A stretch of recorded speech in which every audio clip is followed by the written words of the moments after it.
Like they do every year, fans are flocking to Daytona Beach for the Super Bowl of stock car racing, the Daytona 500.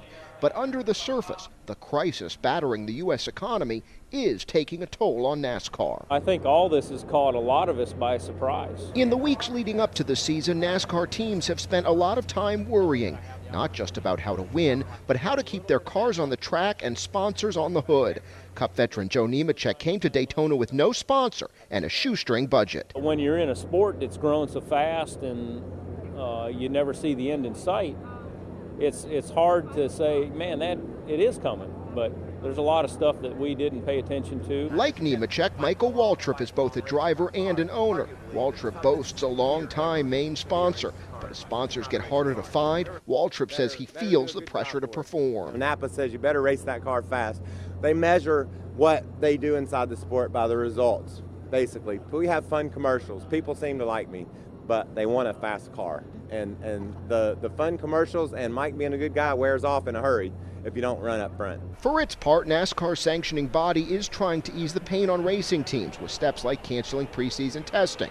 They're also making moves to help keep races affordable for fans. Then it's about trying to save money for the fans, and working with the tracks, working with the sponsors and others, and that's happening, at a big rate as well. AP auto racing writer Jenna Fryer. You can slash your ticket to $5. You can offer a $5 seat, but if a family doesn't have a job, how are they going to fill their gas tank to drive to the racetrack? How are they going to find a hotel that doesn't have a 3 or 4 night minimum? Where do NASCAR fans get answers? Some are finding new opportunities in the sour economy. Web search portal Ask.com has just signed a major deal to become the official search engine of NASCAR and the main sponsor of the Ford Fusion driven by Bobby Labonte. CEO Jim Safka says entering the sport when others are running for the exits could pay off big. My bet is fans will notice us, there's less clutter. And they'll see that we've got a value system that's similar to their own. And when we're supporting the sport, when other people are pulling out of the sport, I think people recognize that and appreciate that.